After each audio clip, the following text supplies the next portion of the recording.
Here we are with the legend on with the bass, Mr. David Ellefson. How are you, David? Hey man, I'm doing very well, thank you. Well, thank you for your time. So let's start with a few questions about your shows here in Mexico in Hmm. November. First Yep. of all, for someone who lives under a stone and doesn't know who David Ellefson is, what can you tell us about how to describe yourself? Well, look, I'm the founding member, original member of Megadeth, bassist, long time bass player for Megadeth.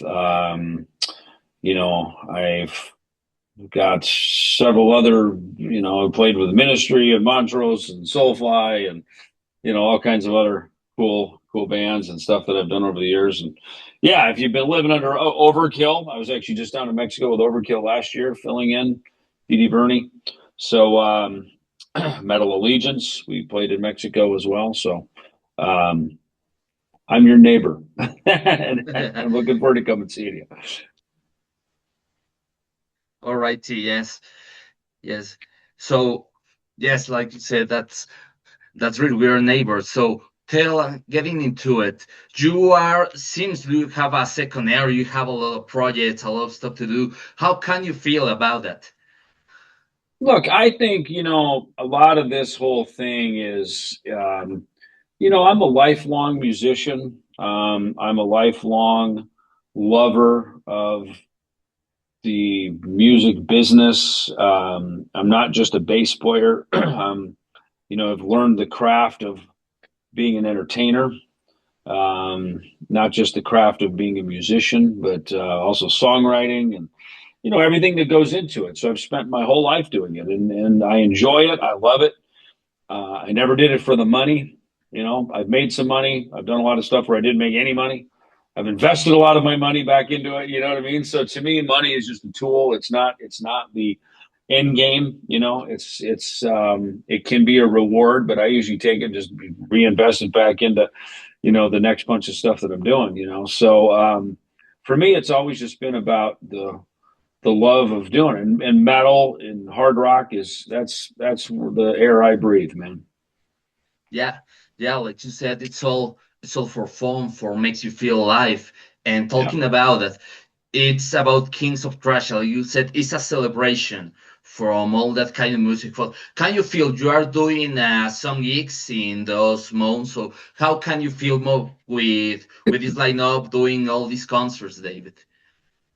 Well, look, we in Kings of Thrash are first and foremost, we're friends. We've come together. Our friendship and our love of the same music brought us together. You can feel it, you can see it, you feel it in the room when you come to our shows.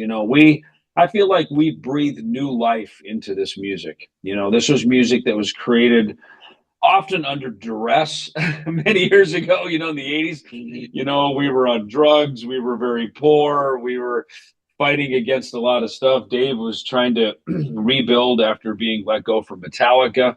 Yet at the same time, him being in Metallica was a great calling card. It gave us a lot of attention. More importantly than anything of anybody's past was we were really creating something new together, and Young and Chuck Beeler. The core of a lot of our Kings of Thrash stuff is Megadeth music from the '80s. Plus, we sprinkle in stuff that inspired us. Everything from you know Thin Lizzy to Riot, and early Def Leppard, and kind of the new wave of British heavy metal. There's a bunch of that kind of stuff that we've sort of sprinkled in there to give a nod to what made us who we are. So but it is that it's a celebration. Each of us in the band are musically involved in other things away from Kings of Thrash. Obviously, mine's all pretty known around the world. But for me, for Kings of Thrash, it's a way to go back. I get to celebrate that my music from that era with my fans. Um, and that it I saw a need for it. When we put this thing together, it was late 2021 when the idea came to me. It came together in early 2022 and became a reality by the end of 2022. And we recorded a live album, the Kings of Thrash, the best of the West, live at the Whiskey A Go Go. That was on our fourth show, So I think about how much better we are now, of course, as a band, but it's not about. I'll go back to what the record company guy told Elvis when they told Elvis they wanted to record a live album or a live radio show. And Elvis got all nervous and he goes, listen, Elvis, we don't want a perfect recording. We want a perfect, imperfect recording because it's in the imperfections. That's what makes a great show. It's what makes a great live album. And I think with Kings of Thrash, we understand that, no two shows are the same. The set list may be the same, but every night there's a real, organic, authentic, analog. We don't run tape. We don't run. We got intro tapes, of course, but we don't. This is what. Excuse me. What you see is what you get, man. This is really the four of us just living and breathing this material, and I think that's why the fans love it. That's why they come out. They love this music to begin with, and they want to be in the room with the, especially with me and Jeff, guys who created this music, and I was there for all of that stuff. Jeff was there for a record, but I mean, Jeff not only covers so many of the other Megadeth guitar players, he even, plays the Dave Mustaine stuff, which is not easy. You know what I mean? So, Jeff, all Megadeth members that have come in have had to replace Chris Poland, Jeff Young, Marty Friedman, Al Petrelli, Glenn Drover, Chris Broderick, etc. But, Jeff covers even Dave, you know what I mean? Goes, so it's I think you can really appreciate the musical depth of what we do, as well as the musical depth that is displayed inside of these songs. Yeah, and that's right. You can feel the rawness, the all in your face attitude you had in the 80s, and like you said, Yep. made us thrash be born. And talking about your friends, the current Megadeth members, how can you feel work again with Jeff, with Chris, with plays and some gigs with you? How can you feel the same chemistry, the same magic that in the 80s? Yeah, I mean, look, the truth of it is those guys came into Megadeth around what me and Dave were already doing, right? Because, when Chris and Gar came in, it was sort of a second version of the lineup, even though it's the first recorded version. There was with the version with Kerry King, Lee Rausch on drums. Before that, it was, Greg Handovitz and Dijon Carruthers on drums. You know what I mean? So there was kind of almost two, in versions of Megadeth. There's the founding version, me, Dave, Greg Handovitz, Dijon, Lore. Then that morphed into Kerry King and, Lee Rausch as we launched the band. And then right after we launched the band in 1984, it then became me, Dave, and Gar. And then his friend Chris Poland joined us. And, it's funny how it took those turns to get it to where it went to, and really Gar and Chris coming into the band, really that gave Megadeth our leg up, man. That really gave us a unique sound. It was more than just metal. It was more than rock. It gave an interest, even if people didn't understand what it was, they knew there was a really big event going on, musically there with the jazz and the fusion stuff and metal and all that. So fast forward over to, the next album with Jeff Young and Chuck Beeler, album number 3, so far so good. So what, Jeff comes in. He eventually, of course, had to learn Chris Poland music, but he got to really lay a creative stamp because of his exceptional abilities. He is an exceptional guitar player. He's highly trained. He's extremely disciplined. There's not a day that goes by that Jeff Young doesn't play guitar 8 hours a day, just for the love of doing it. Not out of he has to, but just the pure love of doing it. And Jeff has gone through his transitions in life. He's a cancer survivor. He went to Wharton Business School and ran his family's business for a while. I mean, there's a lot to Jeff's life.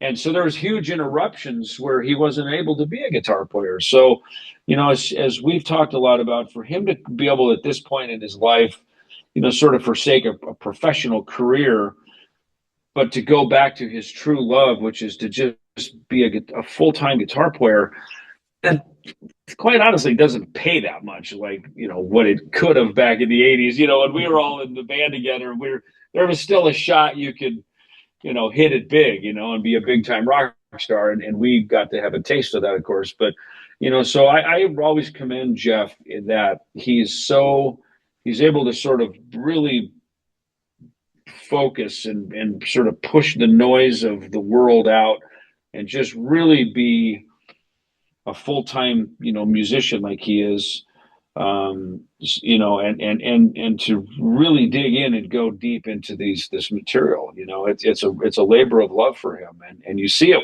when you see Jeff on stage. He just comes to life, man. He's one of the more entertained out of the four of us. I think everybody's got their role, but I feel like Jeff is largely also a front man just because of his guitar. Between him and Chaz, man, they anchor, because Chaz is a fan. He loves this stuff. He really lives and breathes Megadeth stuff.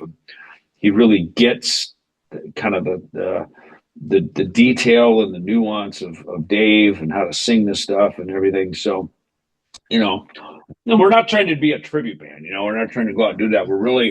It's sort of like, for me, I get to go out with my own version of this and play. It's kind of like when, I guess, Roger Waters was solo from Pink Floyd. You know what I mean? It's still fucking Roger Waters, man. He's the guy. He's a founder. He's one of the songwriters, and he's got his own band doing his own version of it. But when he played Money and he played those Pink Floyd songs, you go, fuck, dude, that's the guy right there. That's him. So I kind of feel like I'm in a similar role. Yeah, and I can see in your face how happy you are when talking about it. And yes, talking about all this, Jeff, all this work with Chris, how would you consider invite another former Megadeth bandmate? For example, Marty Friedman. I know you're going to play some Joe Tenacious stuff. So can you consider invite him or another former band or Megadeth to making music? Yeah, I mean, look, I've already had Chuck Mueller on stage with us when we played in Flint, Michigan, where he lives. We brought him up to play a couple songs, Anarchy in the UK and In My Darkest Hour. So he played those, which, he recorded those. I've talked to Mike Albert, who was actually filled in for Chris Poland on the Killing Is My Business tour. So Mike and I are friends. We haven't been able to make the schedule work, but he and I have been in discussion about it. Marty and I are dear friends. We just texted the other day. He and I are very good friends. We just jammed together with Metal Allegiance in January. Marty, he made it pretty clear to me he didn't. One of the things that made it hard for me and him to work together on things was people always clamoring for him and maybe for me and him to play some Megadeth stuff together. And for him, I think for a lot of years, he really just wanted that to be behind him, And now look, he's since played with David Budokan. He's played with David Bakken. So, and he's, I think, publicly said, look, in a way that was sort of a mending of a fence, a closing of a door, sort of putting that past behind publicly once and for all, And and he did it on his terms when he was ready to do it. That's the thing with me and Marty. Could we jump on stage and play some Megadeth? Of course we could, easily, no problem. But that's not where he's at, I don't think. So again, if he were up for it, of course I would do it. But when we played together with Metal Allegiance, it's been twice now. The first time was at the Grove in Anaheim during NAMM. We played a Metallica song, ironically, Seek and Destroy. And then the second time we played a Judas Priest song. We played Distant Aggressor, which, is our love of all things from the mighty Judas Priest. So, I enjoy that Marty and I get to do some other stuff. because he and I kind of shared the same record collection while we were in Megadeth. You know, Dave and Nick kind of like Zeppelin and Aerosmith and some of the more bluesy kind of hard rock, and me and Marty were into Kiss and Sabbath and Stars and Angel and the Gods and early Priest and all this kind of stuff. So um, yeah, it's yeah. And other than that, I mean, look, I talked to Sean Drover about coming out to Atlanta a couple years ago when we went through. He was working on a record and he didn't really want that. He was literally, I think his album was coming out right at that time, and he really wanted to focus on there. But that kind of rekindled me and Sean because he's a great guy. He basically got me back in Megadeth, in 2010. So I owe a lot to him. He's a dear friend. We text all the time. We have a lot of laughs. So me and Al Petrelli are dear friends. Me and Jimmy DeGrasso. So I talked to DeGrasso about coming into this early on when we were kicking it off, and it kind of didn't align schedule wise and stuff. But look, our drummer Fred is fantastic. I mean, Fred Aching is really, he's a Latino, from South America, from Peru. He's got the feel, just that there's a style about, the metalhead, the rocker brothers down there, brothers and sisters down across Latin America. And so it's a treat to have him in the band because he really brings a great raw organic musicality and real muscle to the band. Yeah, yeah, like you said, here we got this, like you said, like Latino spicy, but talking about the King of Thrash, you have an authorized voice to talk about the Kings of Queen of Thrash. For you, David, who is the man? Who is the King of Thrash? Well,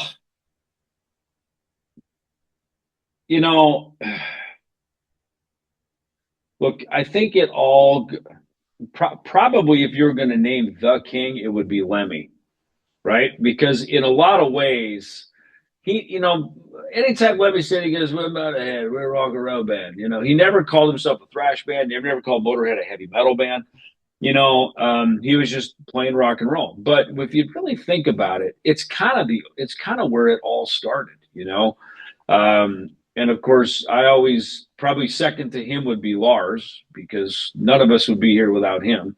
His idea, his vision for what would become Metallica is the reason any of us are having any of these conversations. You know what I mean? It's him putting that ad in the paper. James answers it. The two of them start Metallica. We basically watch James grow up as learning to play guitar and write riffs, because I understand he was mostly a singer, a bit of a guitar player. And then, think about it, James has written some of the most iconic guitar riffs in the history of the guitar, let alone heavy metal and rock and roll. And, he was sort of developing his craft right before our very eyes, and how cool that is, that we got to see that. And look, I mean, Dave is for sure one of the riff lords, for sure. That is one thing about Dave is he, as my friend Greg Handevitt said when we met Dave, he wrote music we wished we could write. There was a simplicity about it. There was a kind of an obvious thing. It's like, God, fuck, I could have written that, but it wasn't. We didn't write it. He wrote it, and that's sort of been his role in this world. Is he has written stuff over the years with Metallica and with Megadeth that just needed to be written, and it's kind of like that's his purpose on the planet. Is he's put here to create some songs, some music, some things that the world needed to hear. And I'm glad that I worked with him during that phase, and got to be a co-creator and a partner got to be part of that, And I would say that's pretty much the first 20 years of Megadeth. That's what that was. Yeah, yeah, that's right. So talking about your visit here in Mexico, I guess you have a lot of story along the planet, but can you remember some specific stuff you lived here in Mexico?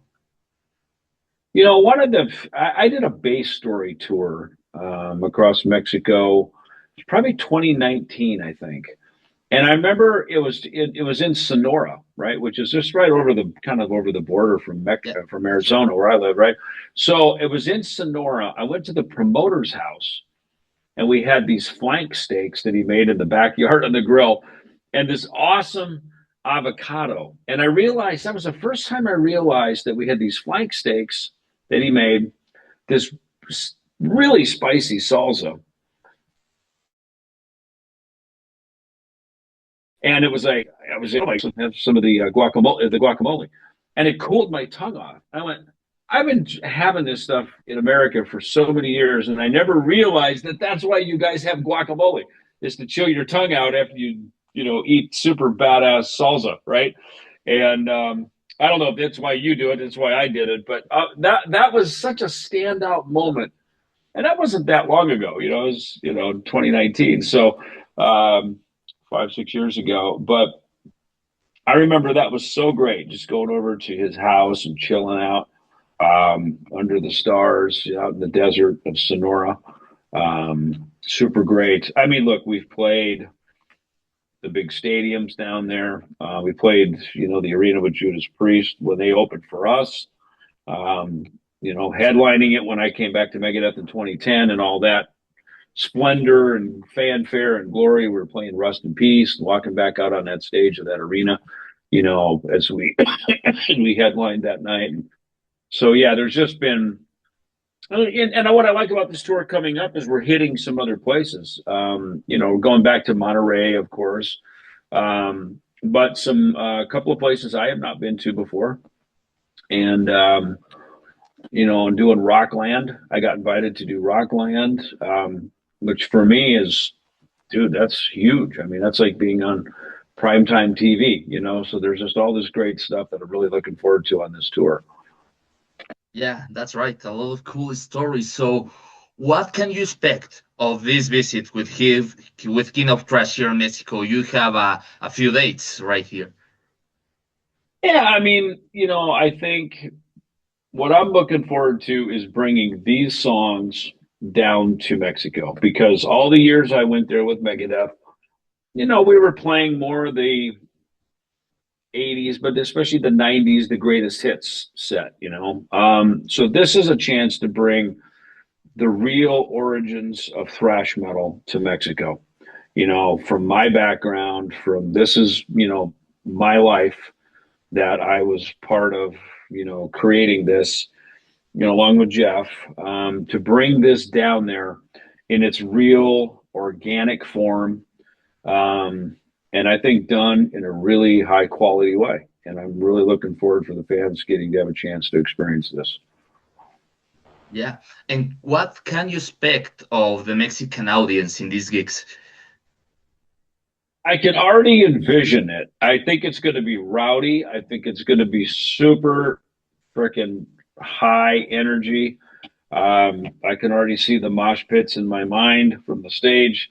And I think it's going to be a lot of fans, sweaty and hot in cool, small little venues, just totally kicking ass together. And it's everything that I already know about Mexico and metal fans down there.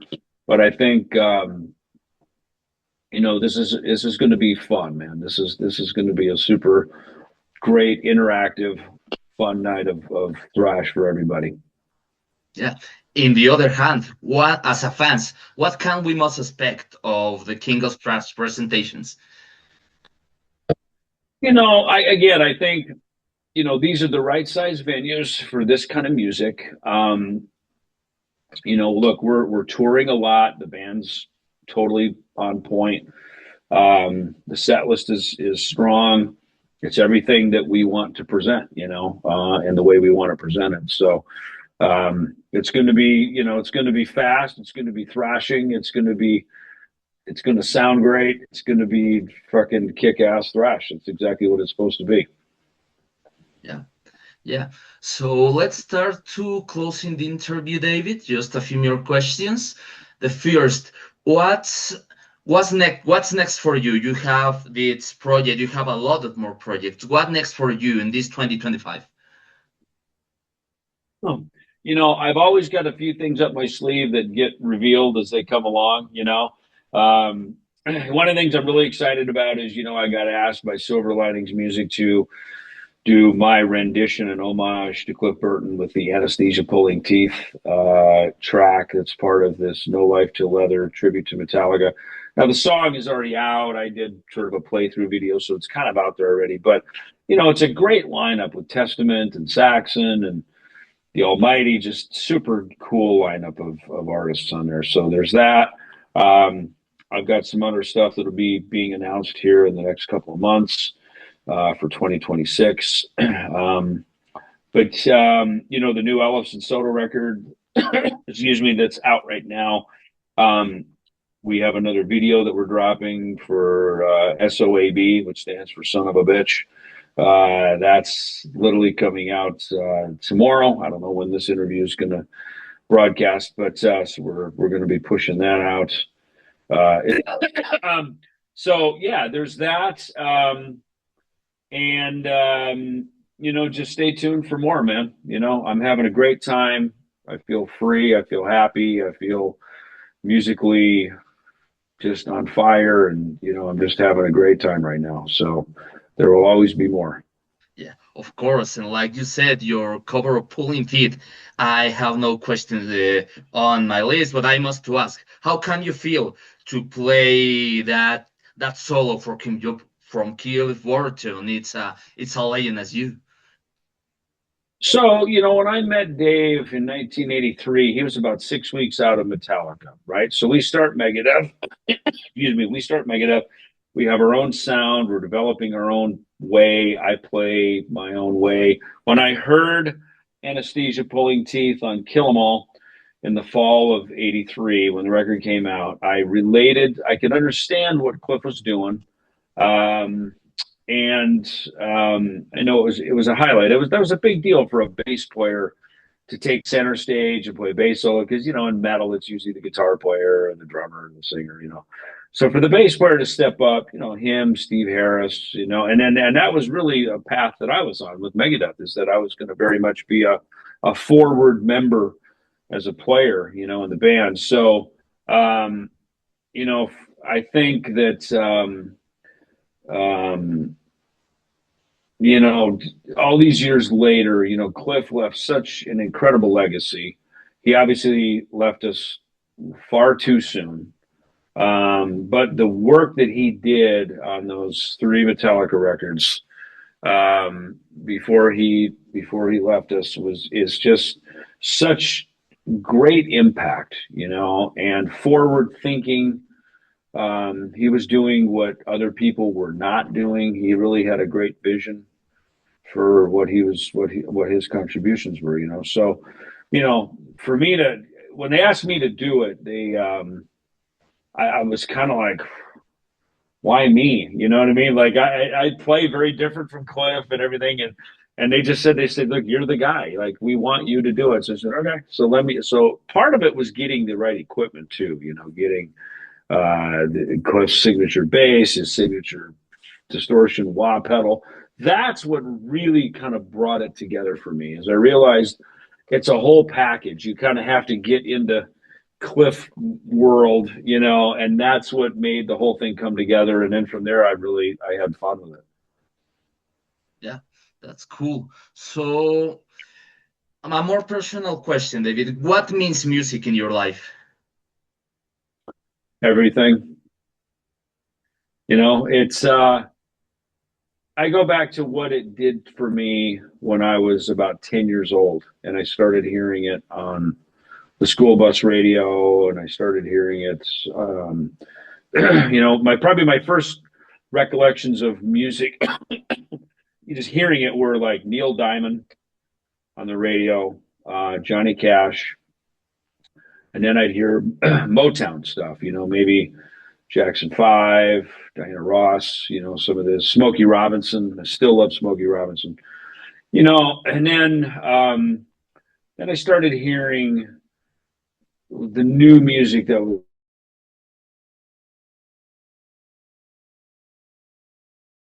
Lady and Lorelei, Bachman Turner Overdrive, You Ain't Seen Nothing Yet.